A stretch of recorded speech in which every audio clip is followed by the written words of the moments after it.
Prakriti. How are you doing? I'm doing great, Kriti. Thank you for having me here. How are you? I'm doing very well. It's my humble pleasure. So, what's happening around? What's going on? Nothing's going on. I was just going through a few client calls and all of that.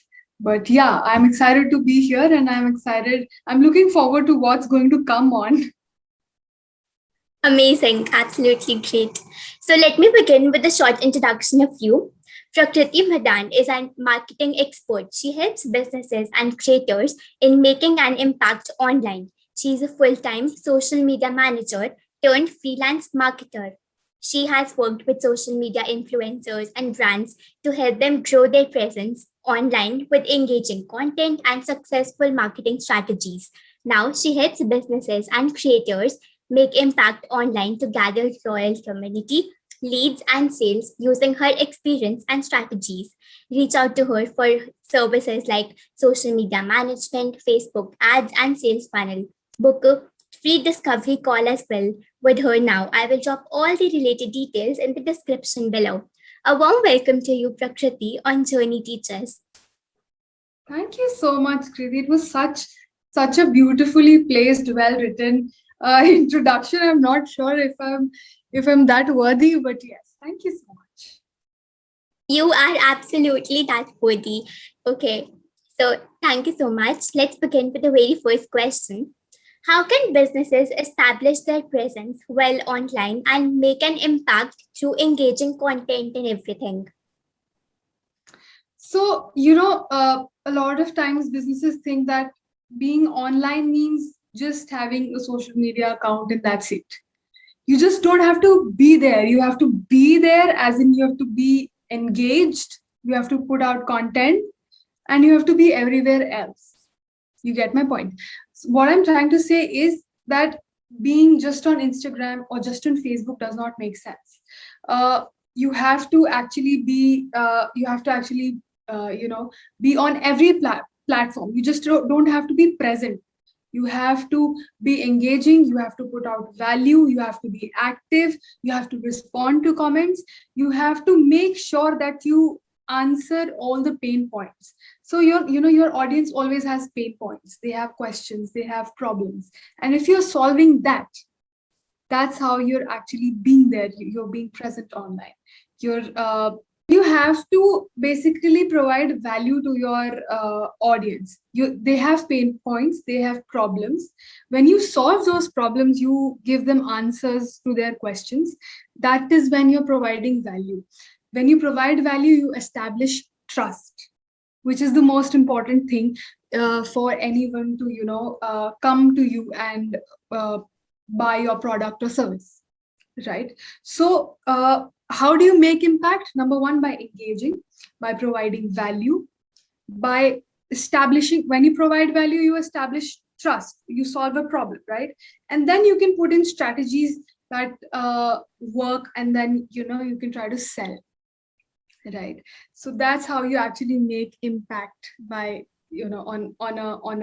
on any platform, be it Facebook, be it not just social media. When I'm talking about platforms, I am not talking about just social media platforms. There are other things also, like email marketing. You can send cold emails, and then you can turn your audience, the cold audience, into warm audience, and then into hot audience. So that's how you engage and you create content, right? That's also content. Yeah. Great. It was really amazing how you told like converting the cold audience into the hot audience and actually providing them value, building on trust and giving them content. So it's really amazing. Okay. So, what are some of the successful marketing strategies that actually work for various kinds of brands? Okay. So there is, I won't say there is one strategy that works for all kinds of brands. Brands are different, their requirements are different, their products are different. That is why their strategies are different. However, there are a few parts of strategies that, if you get rightly, most of your strategies will work. So beginning from the first part is the target audience, right? Target audience research. So first of all, you have to figure out who your target audience is. Who are you selling your product or service or anything to? If you don't know who they are, you won't even know what you're selling and why you're selling, right? So if somebody comes to me and tries to sell a beard shaver trimmer to me, I'm not their audience. However hard they try to sell it to me, I won't buy it, right? It is wrong target audience. So the first part of the strategy to put in is finding the right kind of audience, who they are. For me, for the brand that I run, right? For I what I do is I serve businesses and creators and help them make impact online, right? So who is my target audience? Business owners and creators, right? What will be their age group? From 20 to 50 years old, or maybe 60 also works, right? What is my requirement? That they have something, that they have maybe a product, or they have a business that they want to work on, that they want to grow, with which they want to make an impact online, right? So I have my target audience clear. If I try to sell my target, my product to a sports person who has nothing to, who doesn't want to sell anything online, who has no service to give, uh, it'll be a waste of time, right? However much money I put in, it won't work. So the first pointer is target audience research, and the part A would be who is your target audience. Now, once you have your target audience, where is your target audience? You have to find out where is your target audience. So, uh, where will I find out my target audience? I will find it on Facebook, because businesses are available on Facebook and they want to spread out on, let's say on Instagram. Or I can even go ahead and find my target audience on LinkedIn, because there are entrepreneurs who are budding, right, and who want to spread up on who want to do digital marketing, right? And so let's take one more example. So I told you about the same example. I'll take the beard trimming example, right? Now, if the people who are selling a beard trimmer, and if they go to let's say uh, a fashion brand or a fashion group, right? They go to Facebook and they find a women's group which is all about fashion and accessories, and they say, "Oh, please buy our beard trimmer." They won't. That's not the right place. You have to find the right place. So let's say if the same beard trimming company goes to uh, a Facebook group which is about grooming for men, their product will sell like crazy, right? So that's what you have to do. You have to find where your audience is. Where are they? What are the congregations? Where are they collecting? Where are they talking about? What are they talking about? So you have to find, number one, in the target audience research, what you have to do is find who your target audience is, and number two, where your target audience is. Now, when once this is clear, this is one of the very important parts of your strategy. If you get this right, none of your other parts will work, right? Number two would be, once you have everything right, once you know where your audience is, and once you know who your audience is, now you have to identify their pain points. What is a pain point? The problems they are facing, right? If you know what kind of a problem they are facing, you can talk to them, you can make a relationship with them, you know. uh, you can probably tell them that, I understand what your point is. uh, so if I tell you that, Kriti, I can help you with a haircut, you'll be like, but Prakriti, I don't need it. I'm good with my hair. But if I tell you, Kriti, I can help you with growing your YouTube audience, you'll be like, yeah, I think I need it. Or if I tell you, okay, Kriti, you are, you're doing great on YouTube and everything, but I can help you with getting more likes. You're like, yeah, that's a pain point I'm suffering from. I'm just giving an example. I know you're not suffering from any of this, but yeah, I'm just giving an example. So you need to know your audience's pain points. That will help you establish a relationship with them, an emotional connection with them.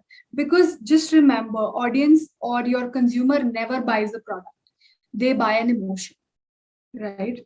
So what you do is make an emotional connect with them by understanding their pain points. Once you know their pain points, you've connected with them, you know where they are, you know who they are. Now is the time to give the free value. Yeah. So what you do is basically give a, we call it a bait, but actually I don't know if it's a bait, because you are providing free value that that someone, that your consumer finds really helpful, and they become a lead. Once they get the once they get the free value from you, they become a lead after that. Because for that, in the exchange of that free value, you can ask for their information, like their email ID, right, or their phone number. What you did is provided them free value, and because it costed nothing for them, they happily provided you their information, and they became a lead, right? So these are some steps, and the last and the final step is providing a solution. Now you know their problem, you know who they are, you have even made them your lead, so you have one of their personal information. Now you can go ahead and provide a solution to them. That solution is your service. This is a whole marketing strategy. While I am saying is actually, while I say this, somebody can actually note it down and start implementing it. And I am sure that they will get, if not great, then good results. I mean, obviously, other things matter, that how your ads are and everything. But yeah, if you apply this strategy properly, the strategy is going to work. Because, nobody likes being, nobody would like that they do everything. So I was talking about providing value. So if you're not providing value, and if you're not providing a solution to your customers, your consumers, then they anyway won't come to you, right? They might buy once, because your marketing strategy was great, but they won't be recurring customers. They won't come to you again and again to buy the product or your service, right? So the best marketing strategy is, number one, target audience research. Number two, get the pain, identifying the pain points. Number three, the bait. And fourth, the solution, your product. And all of this will only work if you provide the value. If your product is not good, or your service is not providing value, and you're just boasting about your product, it just won't work, right? Absolutely, So it will backfire. It will backfire. These are some amazing steps, and I'm sure if anyone watching this would really work upon this, so she will do great. So thank you for this. These are some amazing steps. And I've explained it so much better with examples, with real life examples, which makes it more interesting. Thanks. I'm glad you liked it. Absolutely. Okay, so what are some of the marketing myths that you usually come across and would like to address here? So one of the biggest and funniest marketing myth is that my product is really good and it can speak for itself, which means I don't need marketing, and my product can speak for itself. So even if your product is great, which is the best thing, which is the very important thing, for any company to do. If you don't market it, nobody would know it was there, right? If you don't market it well, it might just become something wrong. I mean, I'll take the example of that beard trimmer again. The product is great. The product is there, right? But you don't know where to sell. You don't have a marketing strategy. You have an emotional connection. If, let's say, now I'll take the same example in a different way.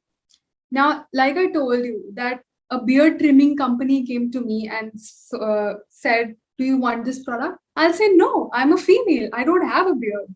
Why will I take it? But if they came to me and said, this Diwali, buy this product for your father or your brother, I will buy it instantly.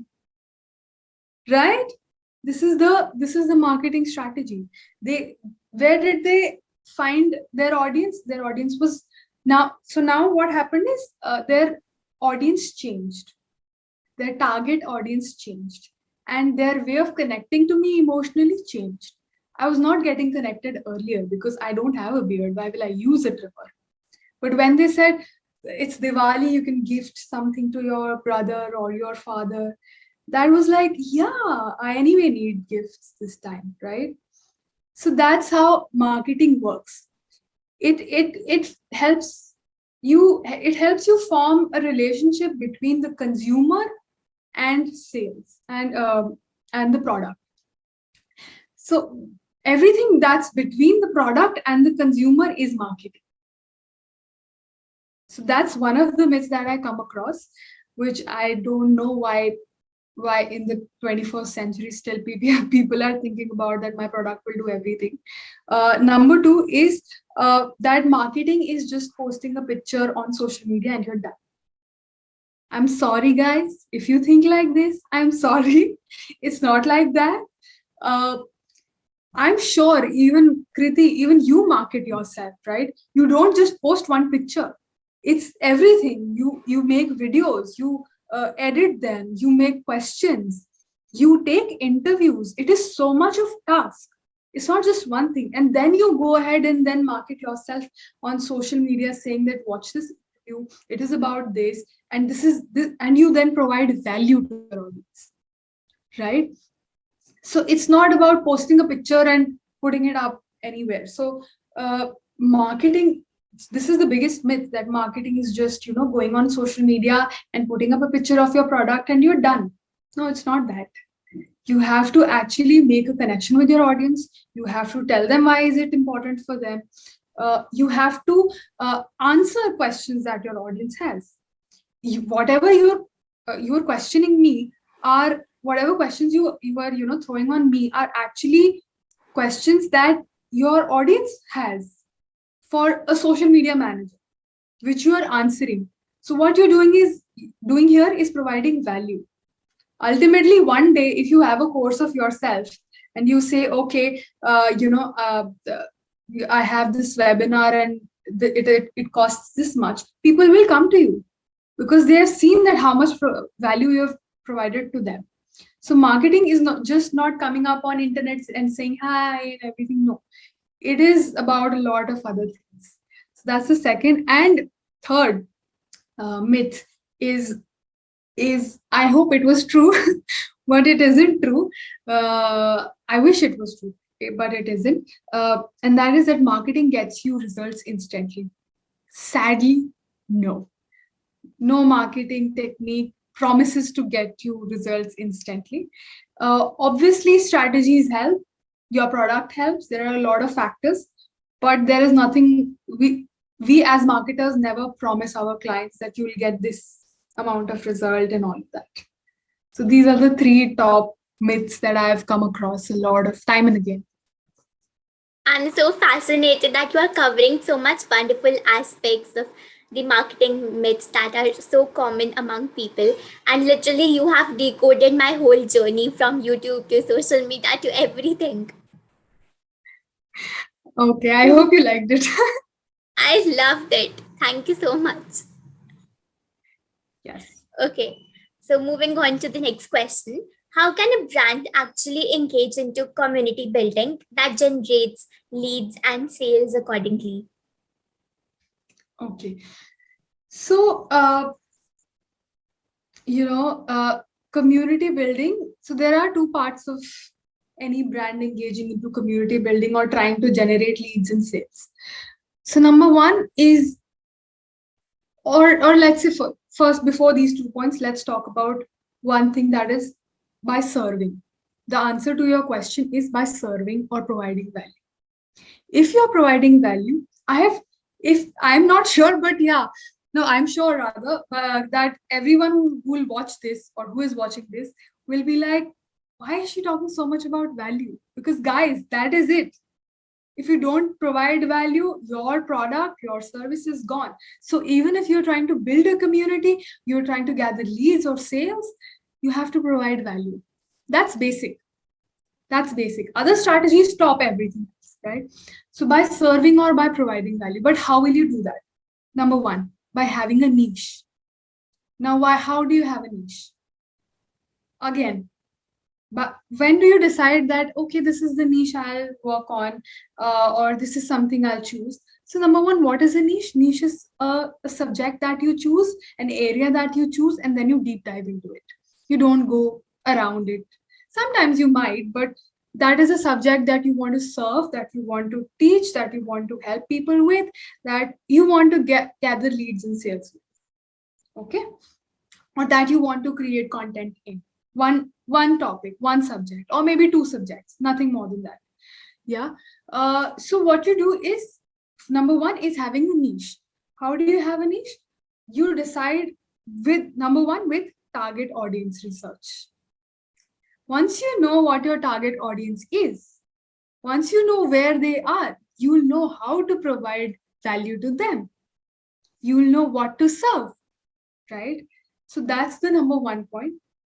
If you want to gather a community, you have to gather a niche.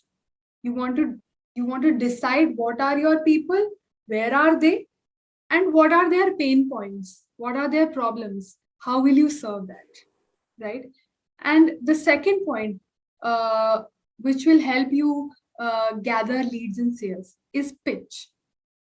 Once you have provided all the value, once you have a community because you niched down and you created a lot of content, you created so much content about solving their problems, whatever your audience had, or whatever your consumers had.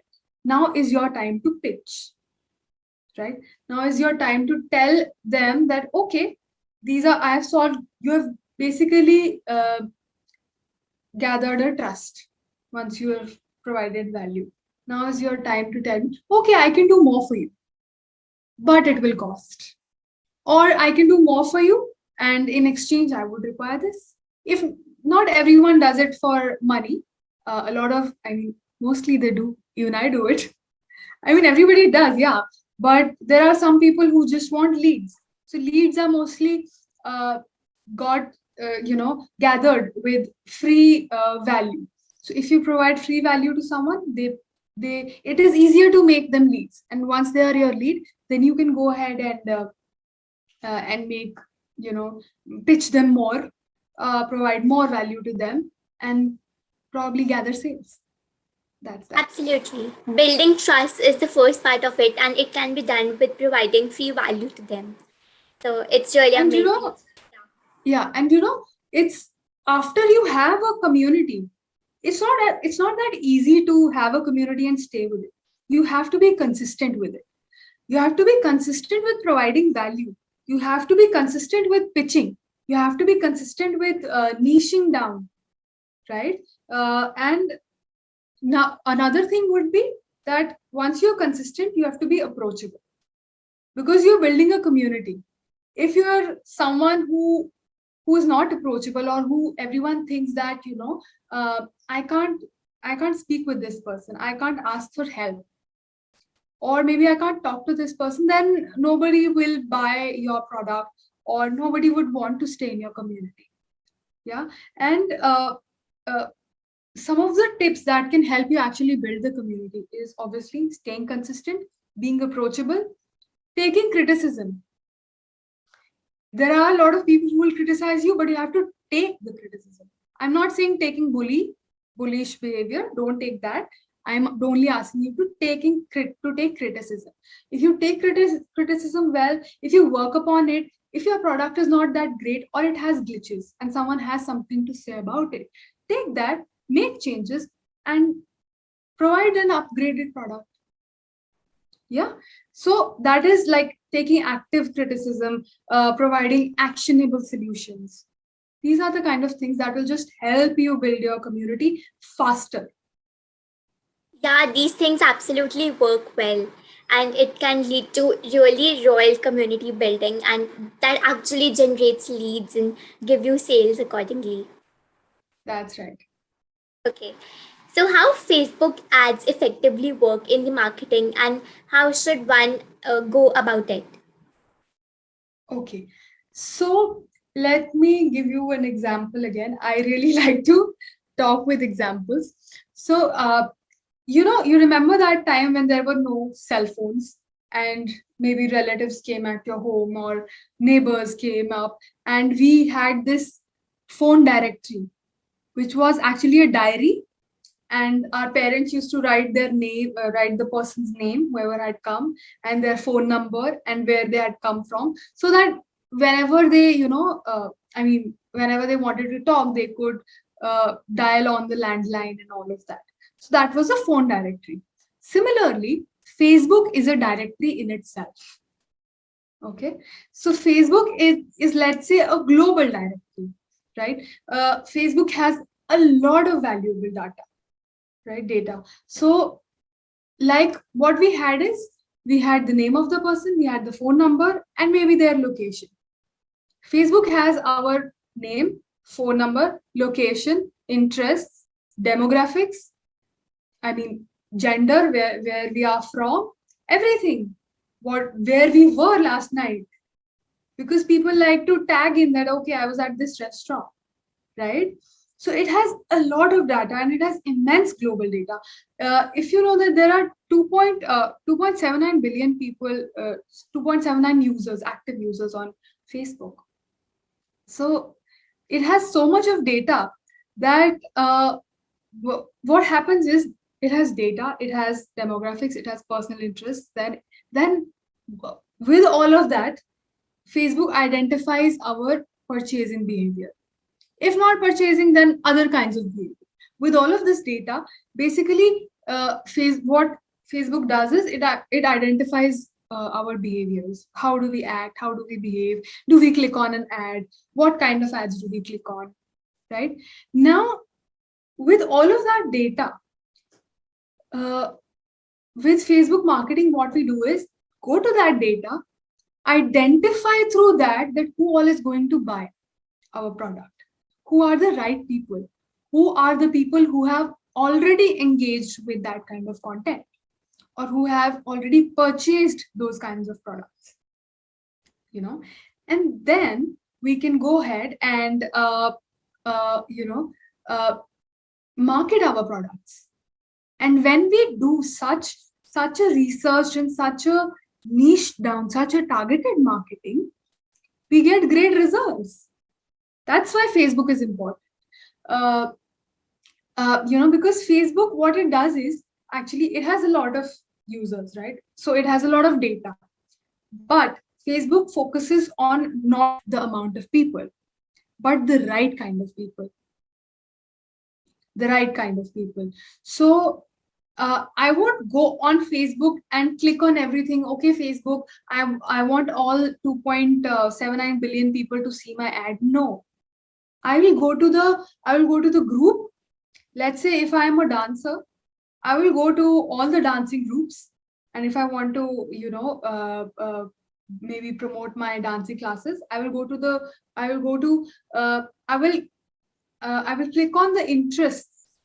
Who all is interested in dancing? Who all maybe is interested in Indian classical dancing? And then ask Facebook to show my ads to them. What happens is, this helps me get more results in less amount of money, because my targeting was so niche down and so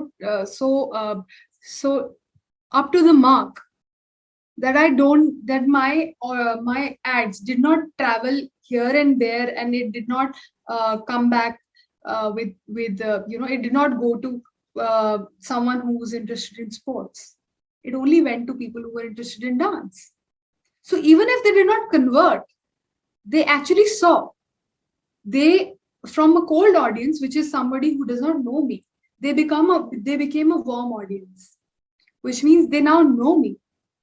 If not clearly, then they know something about me. Okay, that this girl runs a dancing class, right? So it did not go completely waste.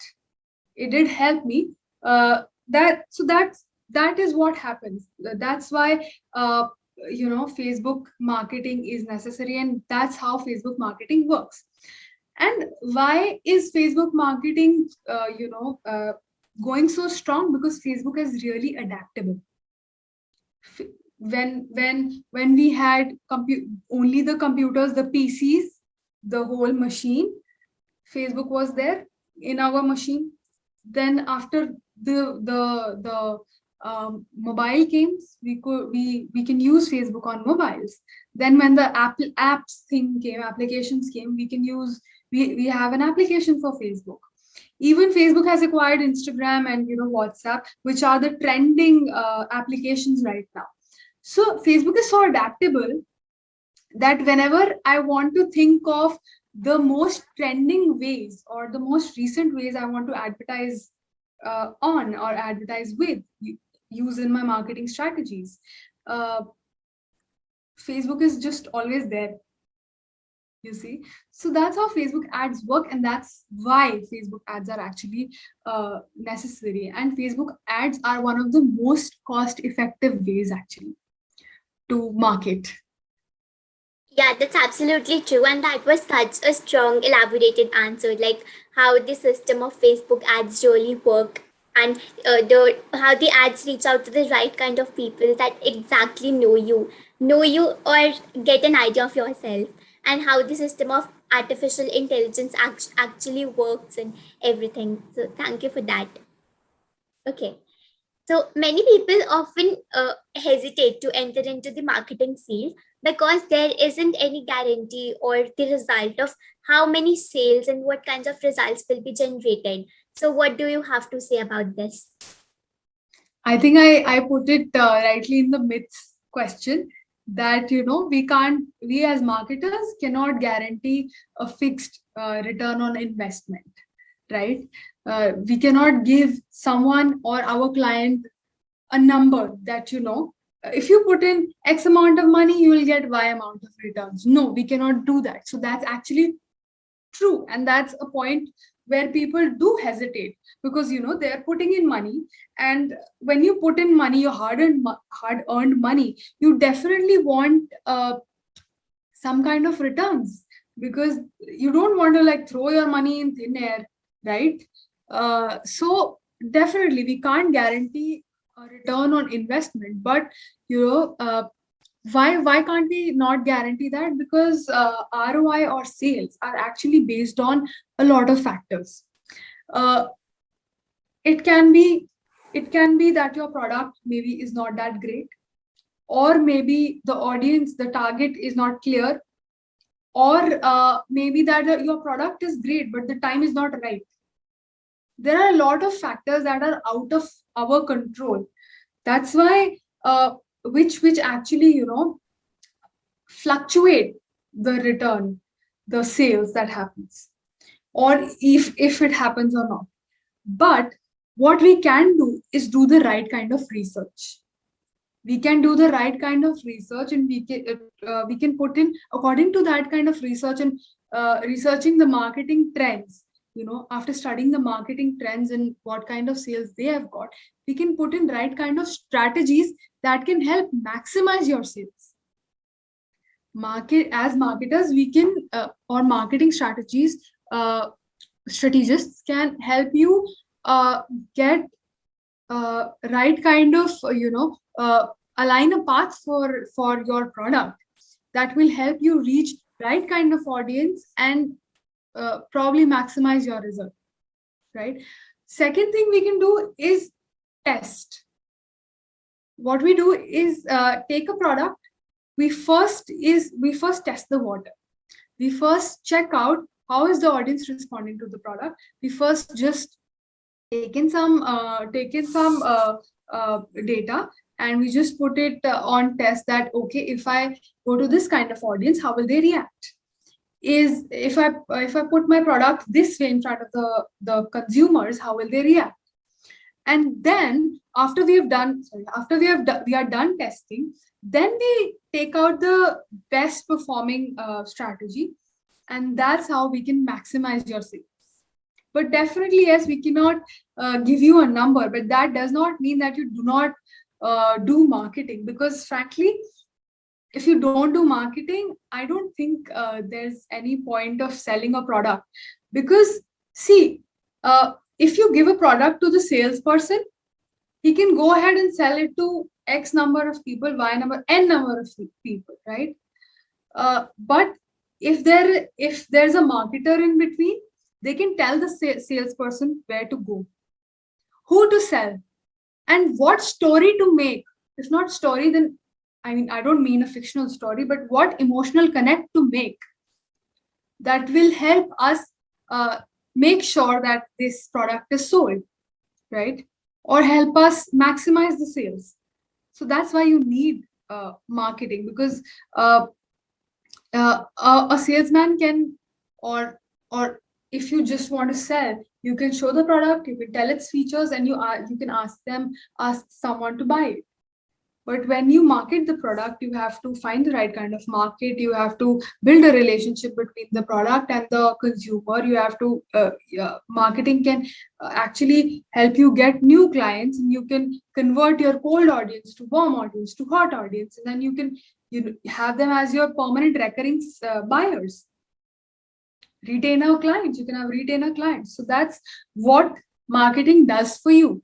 That's why you need marketing, even if I do understand that people hesitate. And it's very, very natural to hesitate, because it's your money and you don't want it to go waste. But if you don't do it, you're anyway putting it to waste. So better do it.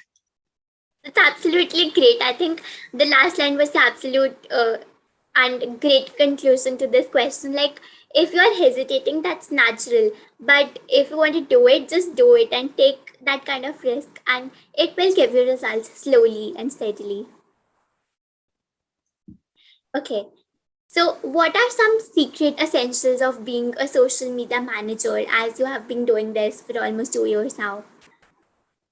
Okay, so the first point is, number one, what you have to do is be disciplined and be planned.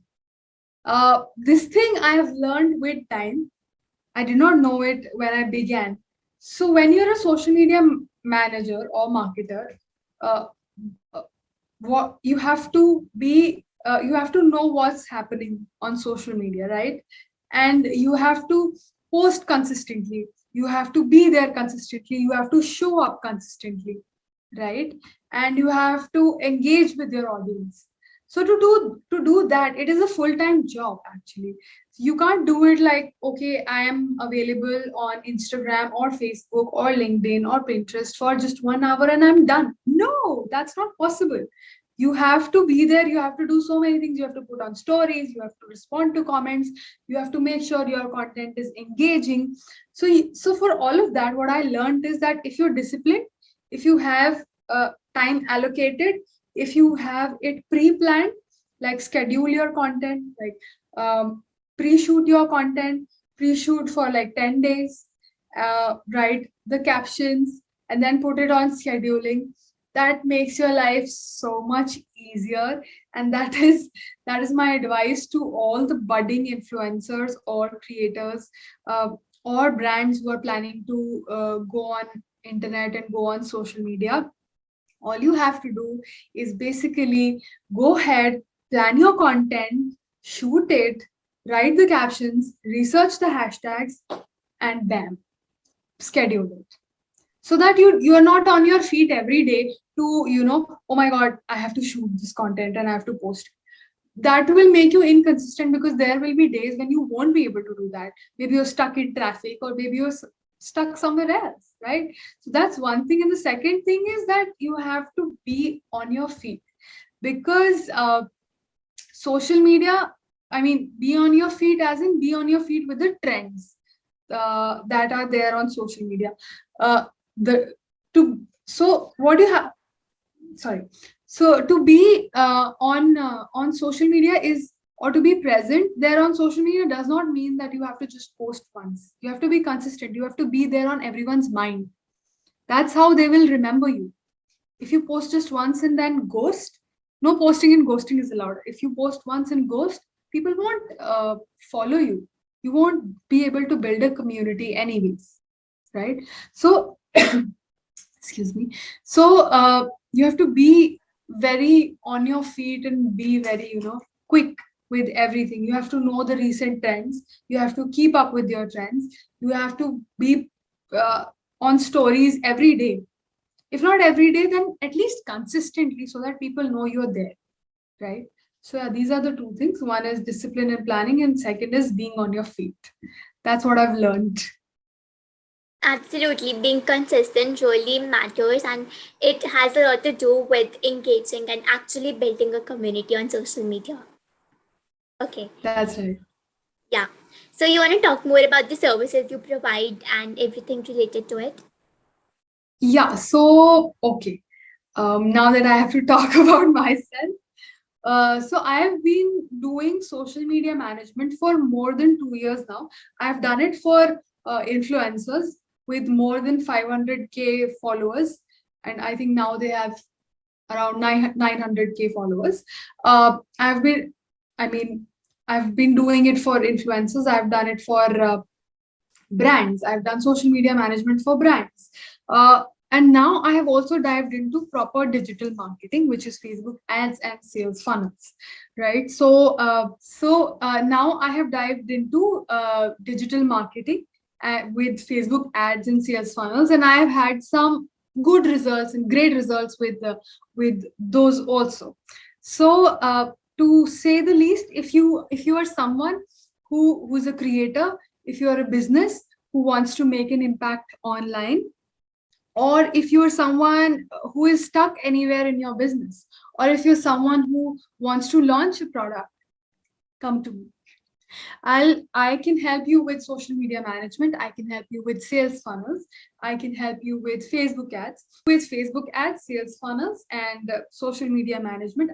What I can do is devise a marketing strategy that includes all the three factors effectively, so that you can make more impact online. You can build your presence online, right? So yeah, that's that about me. Absolutely. Yeah, I Yeah. think we can and yeah, if you want to reach me online, you can reach me online. You can reach me on Instagram. It's @Prakriti Madan, and on Facebook it's @Prakriti Madan Marketing. And yeah, you can follow me there, and you can book your discovery call with me. I think Kriti will leave the links in the description box. Every link will be in the description. Definitely. So that's about me. Absolutely. It was so amazing to hear about you. And thank you so much for coming. I'm done with everything. So, It was perfect. As I told you earlier, also, your questions were really good. It was not like a basic interview telling me, okay, what's marketing and what's happening and this and that. It was your questions were really insightful, which helped me also bring my A game out, bring my expertise out. If your questions had not been this insightful or this intriguing, I wouldn't have been able to put out such a great put out so much information out, right? So yeah, you were amazing as a host, and it was such a great it was a pleasure to be here and to be talking to you. thank you. And you were one of the best speakers on my channel, really, because you have shared so much value packed information with each and every step covered and with each and every examples accordingly. So it was really amazing. And how prepared were you? And it was really wonderful to listen I to you. made notes. I made notes. Exactly, exactly. So there's no harm, and it was really like so much insightful and everything, a plethora of information in one session. So I really hope, and I'm really sure that the audience will learn a lot. I hope so. I hope so. And yeah, thank you so much for having me. It was great Thank being you. here. It was fun. Thank you.